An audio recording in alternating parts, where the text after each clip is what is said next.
Un article sur la transphobie encore, voilà. Voilà. Bon, voilà, sur la transphobie, voilà.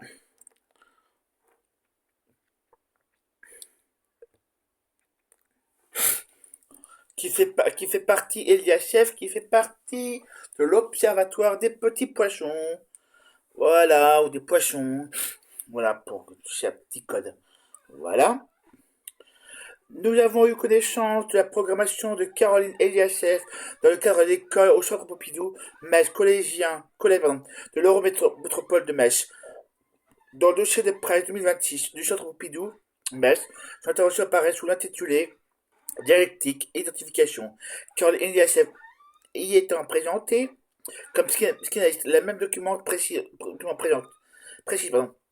que ce projet bénéficie du soutien du président de l'Eurométropole de Metz et de l'ensemble des maires du territoire, ainsi que de l'appui de l'inspection académique de Nancy-Metz, qui, qui en a assuré la promotion dans l'établissement, la promotion de l'établissement scolaire.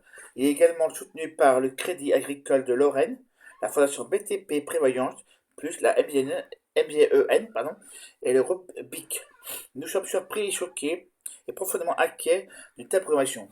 Je vous montre la page, comme ça vous ne pouvez pas dire que j'y ai monté. Voilà.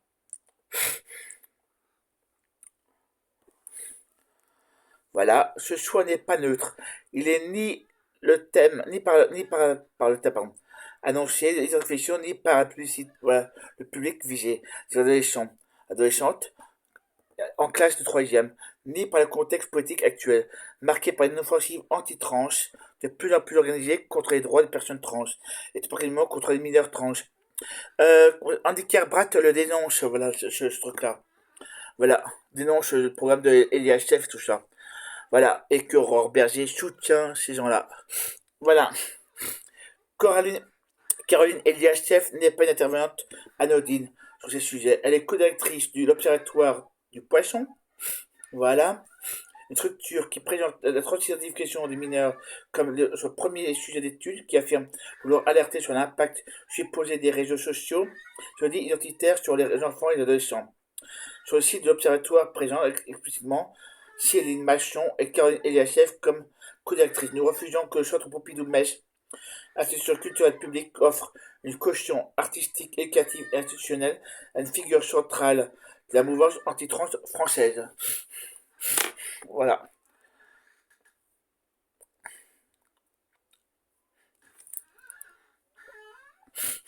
L'Observatoire du Petit Poisson ne se contente pas de produire des textes d'opinion, il mène une activité d'influence publique et politique contre les parcours de transition des mineurs. Son propre site met en avant l'apparition du rapport sur transidentification des mineurs intitulé par le groupe Les Républicains au Sénat, avec les deux experts Céline Machon et Karine Eliasseff.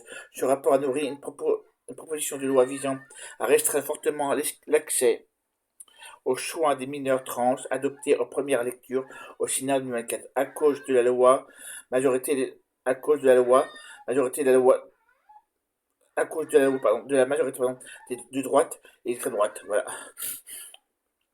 Cette offensive s'inscrit également dans un climat de pression autour des recommandations de la Haute Autorité de Santé, la, la, H- la HAS, elle-même annoncée en 2024.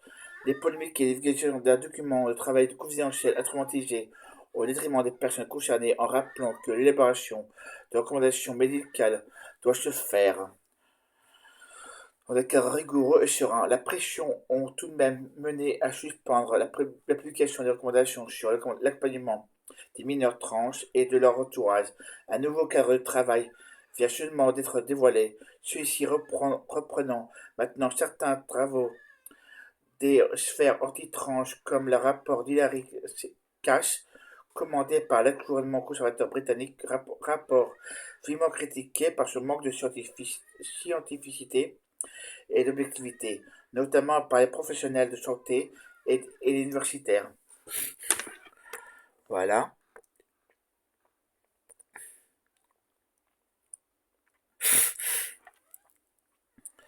Nous rappelons que le parcours de transition ne relève pas d'un fantasme ou d'un mode de la portée, il s'inscrit dans une réalité de santé et d'accompagnement des droits fondamentaux et des protections des jeunes concernés.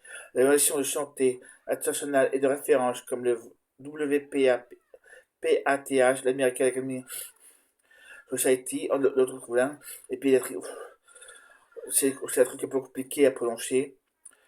Doctrine Society défend des approches affirmatives individualisée, pluridisciplinaire, prudente, informée et centrée sur les jeunes et leurs familles, et non les interdictions idéologiques généralisées.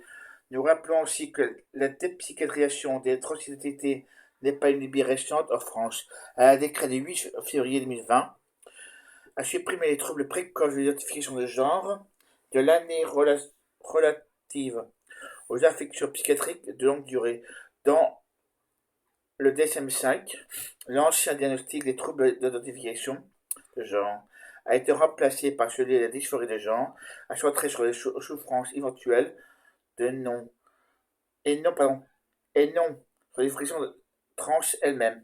L'OMS, avec la CIM11, a déplacé l'incongruence, l'incongruence de genre hors du chapitre des troubles mentaux et du comportement vers le chapitre relatif à la santé sexuelle en rappelant que les identifications trans et de genre divers ne sont pas des troubles mentaux. Voilà. Voilà.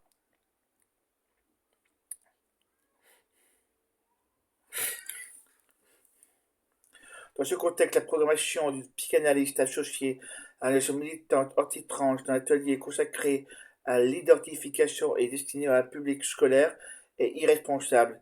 Et elle est d'autant plus que l'éducation nationale rappelle la nécessité de protéger les élèves transgenres comme les discriminations, le harcèlement et les violences et reconnaît que les élèves trans ou en questionnement peuvent être exposés à des risques de mal-être, de décrochage et de dépression et de suicide lorsque leur réflexion est mal prise en compte. Nous ne parlons pas ici d'un simple débat intellectuel, les discours anti-trans ont des conséquences concrètes, ils nourrissent la suspicion envers les jeunes trans, ils fragilisent les familles qui cherchent à accompagner leurs enfants, ils renforcent les violences scolaires, ils compliquent l'accès aux soins, ils encouragent l'idée que les jeunes trans seraient manipulés, influencés, contaminés ou incapables de dire quelque chose de sérieux ou sur elles-mêmes, voilà, quelque chose de sérieux ou elles-mêmes sur elles-mêmes ou elles-mêmes, voilà. Et c'est précisément ce discours que nous refusons de voir légitimer dans un lieu culturel public. Notre déception est immense. Je rappelle que la transphobie est un délit puni par la loi, donc toute personne qui dit des propos transphobes peut être poursuivie par la justice sur le même texte de loi que le racisme. Voilà.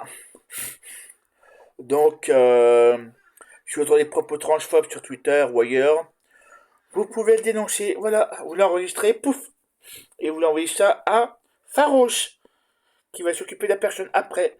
Voilà, voilà.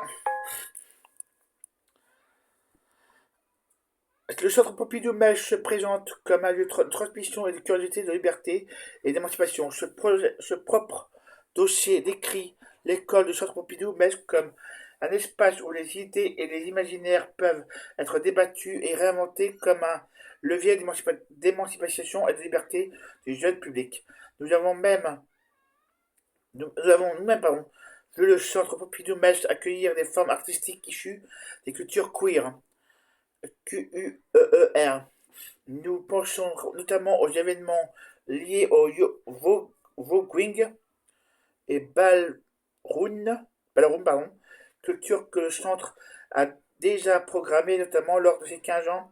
Or, la ballroom n'est pas un simple décor festif, c'est une culture née de la communauté noire et latine queer, notamment trans, face au racisme et à l'exclusion, de la précarité, au VIH, aux violences familiales et aux violences sociales. La programmation, la programmer comme culture vivante, puis inviter une figure sociale offensive anti-trans française relève au mieux d'une incohérence grave, au pire d'une instrumentalisation, d'une instrumentalisation. Voilà. Désolé, il y a des mots que parfois que je dis pas très souvent ou que puis lire devant tout le monde, parfois c'est un peu fatigant parfois. Voilà. Le texte est un peu long en plus. Parfois c'est voilà. On ne peut pas célébrer les cultures queer quand elles dansent, prient et remplissent les halles, puis tendre un micro à celles et ceux qui contestent la limite des jeunes, tranche lorsqu'il s'agit de parler d'identité. On ne peut pas parler d'émancipation et en invitant des discours qui participent à enfermer les jeunes trans dans les soupçons. On ne peut pas prétendre d'ouvrir les imaginaires tout en donnant une scène institutionnelle aux paniques morales anti-trans.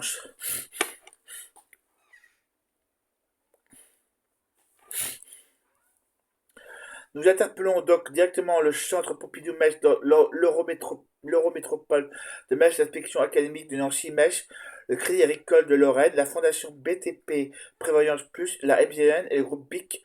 Saviez-vous que votre soutien permettait la progression d'une figure centrale de l'offensive anti-trans française auprès des collégiens et collégiennes? Assumez-vous que vos noms soient associés à un atelier sur l'identification animée par Caroline Eliassev? Considérez-vous qu'un public adolescent puisse être exposé de cadre éducatif valorisé par l'institution scolaire à des discours liés à une organisation qui milite contre l'accès des mineurs trans à des prises en charge bienveillantes, individuelles et fondées sur les recommandations médicales existantes? Voilà. Nous demandons l'annulation de l'intervention de Caroline Eliassev dans le cadre de l'école de Centre Pompidou-Metz, la publication des objectifs pédagogiques, voilà, précisément des directives, une clarification publique du Centre Pompidou-Metz sur les garanties mises en place pour protéger les élèves trans, les élèves queer et les élèves en questionnement. Une prise de position claire de l'Eurométropole de Metz et de l'inspection académique de Nancy-Metz, des partenaires privés du projet. L'association réelle des personnes concernées, des collectifs trans et des associations LGBTQIA+, locales et des professionnels, les former à toute progression importante sur le genre, l'identification de l'adolescence et le parcours trans. Les jeunes trans ne sont pas des sujets d'expérience intellectuelle. Les jeunes trans ne sont pas de panique morale. Les jeunes trans ne sont pas un terrain de jeu pour psychanalystes en croisade. Les jeunes trans existent, ils sont dans nos collèges, nos lycées, nos familles, sur nos lieux culturels, ils ont besoin d'être protégés et respectés, accompagnés et crus. Le Centre Pompidou-Metz doit choisir être un lieu d'émancipation ou devenir une vitrine culturelle de discours anti-trans. Pour nous, le choix est clair. Pas de caution institutionnelle au discours anti-trans, pas de Caroline Eliassev auprès des collégiens collégiennes, pas d'école d'émancipation avec des figures de réaction. Voilà. Voilà.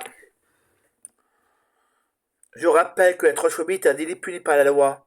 Voilà, comme le racisme, l'antisémitisme que la droite et l'extrême droite connaissent.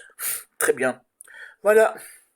Et je rappelle que l'extrême droite est un danger pour tout le monde. Voilà. On le voit 39-45, voilà. 39-45 égale extrême droite. Voilà, déportation des juifs, déportation des personnes LGBT, déportation des tziganes, déportation des personnes de gauche aussi. Voilà. Donc voilà. Voilà. Je vous mettrai le texte en... Voilà. Stop à l'extrême droite. Stop. Et puis soutien à personnes LGBT trans. Et puis voilà. Voilà, désolé si j'ai peu but sur tes mots, c'est pas toujours évident de lire à haute voix comme ça, et puis c'est pas, voilà.